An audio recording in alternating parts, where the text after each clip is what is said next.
السلام عليكم. لا تنسوا الاعجاب بالفيديو والاشتراك في القناة تشجيعا لنا لنستمر بنشر المزيد ان شاء الله. السلام عليكم ورحمة الله وبركاته. أهلا ومرحبا بكم في قناة جدات. معكم ياسر عيد ياسين، متخصص في أعمال ديكور رخام وجرانيت. النهاردة هنشوف مطبخ مميز شوية. هو مطبخ مفيهوش ديكورات كتيرة، لكن المطبخ ده فيه فنيات أكتر. يعني المطبخ مساحته صغيرة، فيه دورانات كتير، في ركنيات. يعني الحوض زي ما انتم شايفين معمول في زاوية صغيرة اهوت بين عمودين. والعلبة دي زي ما انتم شايفين اهوت عامل لها كمالة عشان اقدر اعمل العلبة. والبار الامريكي او الحاطة الامريكية معمولة على جزئين، جزء علوي وجزء سفلي ماشي مع المطبخ من تحت. كل الكلام ده هنشوفه في فيديو في الشرح ان شاء الله. بس قبل ما اقول لك، لو انت اول مرة تشوفنا اشترك في القناة وفعل زر الجرس عشان تشوف الفيديوهات الجديدة. متنساش تعمل لنا لايك وتكتب رأيك في تعليق عشان ما اطولش عليكم. يلا ندخل في الموضوع. Everybody fucking jump!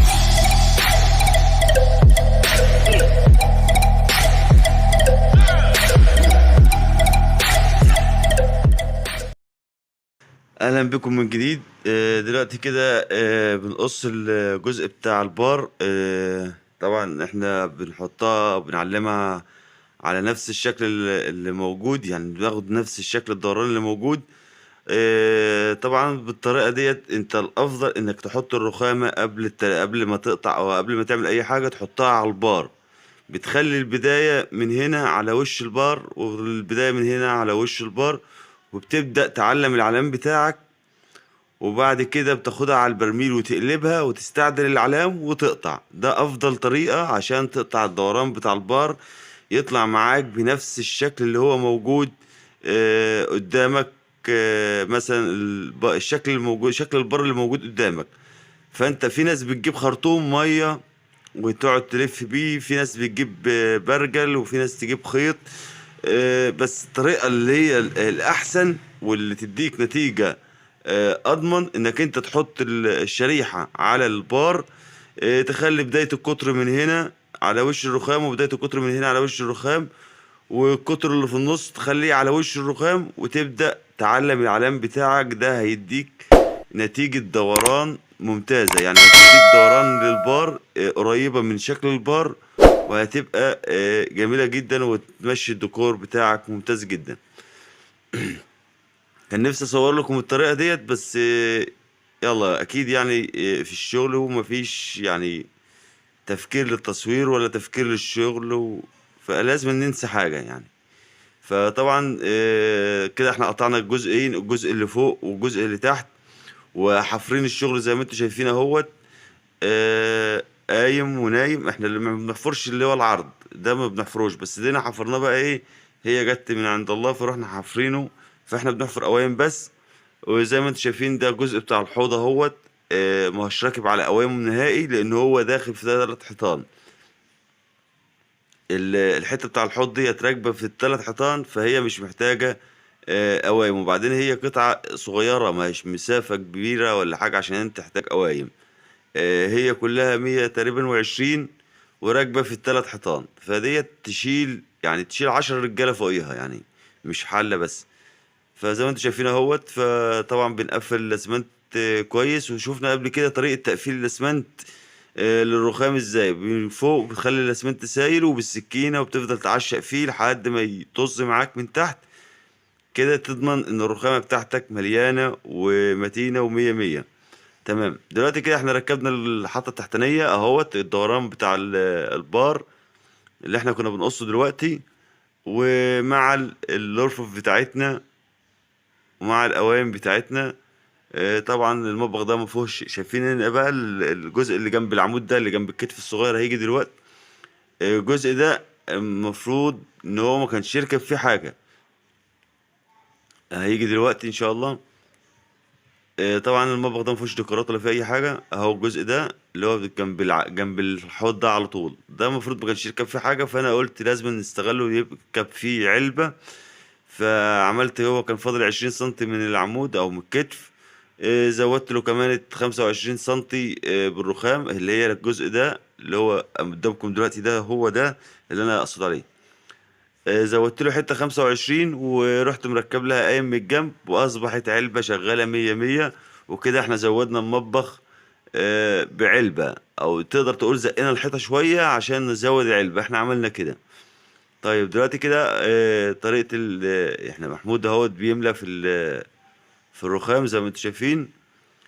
وطبعا ده منظر جميل جدا، الجنينة او الحديقة يعني ممتازة جدا. ده طبعا الشغل ده كان في حدائق اكتوبر عند الاستاذ حسن. يعني منظر جميل جدا. طيب ده شكل المطبخ من بعيد، طبعا مطبخ امريكاني فتح في الريسبشن. وطبعا الرخام اللي موجود نيو حلايب والجلالة. ده طبعا احنا بنعرف الزبون الاسعار وبنعرفه الخامات، وهو بناء عليه بيختار اللي هو عايزه. يعني المفروض مكان زي ده كده المفروض كان راكب ابلادور بالميت خالص، يعني كان ركب جالاكسي، ركب كشمير احمر يعني كان ركب حاجات من اللي هي المستوردات الجميله ديت. لكن هم حبوا اختاروا النيو حلايب. كل واحد طبعا بيبقى وذوقه. ده البار اللي فوق اهو اتركب زي ما انتم شايفين. يعني الدوران بتاعنا خارجي وداخلي. ده لو عملناه خارجي بس وسيبناه داخلي كان الداخلي قتل الجزء التحتاني. يعني لو سيبنا الداخلي ده عدل كان موت الجزء التحتاني، لان المسافة بينهم 25 سنتي. فلو فضلت عدل فكأنك عامل رف ضيق، كانت عاملة زي الرف ضيق، فهتبقى ملهاش لازمة. دي العلبة اللي انا بقول لكم عليها هيت. شايفين الخط اللي في النص ده الفاصل بين الحيطة والرخامة.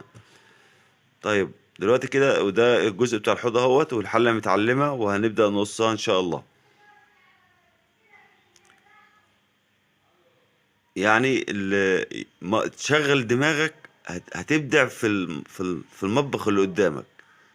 كل ما تشغل دماغك هتبدع في المطبخ اللي قدامك. يعني كان نفسي فيه يعملوا الجزء اللي فوق، وانا كنت اخترع ليهم علب يعني كانت هتعجبكم. يعني كنت هقدر اعمل علب. كنت ممكن اركب علب في الكاميرا. يعني انت متخيل ممكن اركب علب في السقف. بس كنت اخلي المطبخ ده فيه كمية علب كتيرة، لان هو المطبخ صغير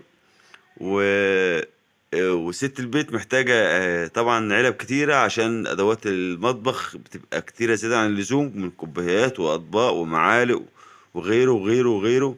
طبعا حاجات احنا كرجالة ما نعرفش عنها حاجة، في الستات هم اللي يعرفوا. طيب شايفين المطبخ؟ هم ما معهوش غير الجنب ده اللي هيقدر يتعلق فيه المطبخ. طب الجنب ده طوله 2 متر تقريبا، مش هيشيل حاجة. فانا كنت هعمل لهم علب فوق كتيرة. كنت هتصرف انا وهعمل علب زي ما اتصرفت وعملت العلبة اللي تحت اللي انتوا شايفينها ديت. كنت هقدر اعمل برضو العلب فوق وبالطريقة برضو ان شاء الله. دلوقتي كده ده منظر المطبخ بتاعنا بعد ما خلص وبعد ما ركب. وطبعا مفيش حلية مفيش ديكورات، بس هو بجد طلع تصميم روعة وشكله ممتاز جدا. وعملنا حساب البوتاجاز وحساب وحدة الإدراج، وعملنا حساب الأرفف والإدراج، وعملنا حساب كل حاجة، وحتى البوتاجاز عملنا حسابه. أتمنى يكون الفيديو عجبكم، ومتنساش تعمل لنا لايك وتكتب رأيك في تعليق. ولو انت أول مرة تشوفنا اشترك في القناة وفعل زر الجرس عشان تشوفوا الفيديوهات الجديدة. وفي نهاية الفيديو بشكركم، والسلام عليكم ورحمة الله وبركاته.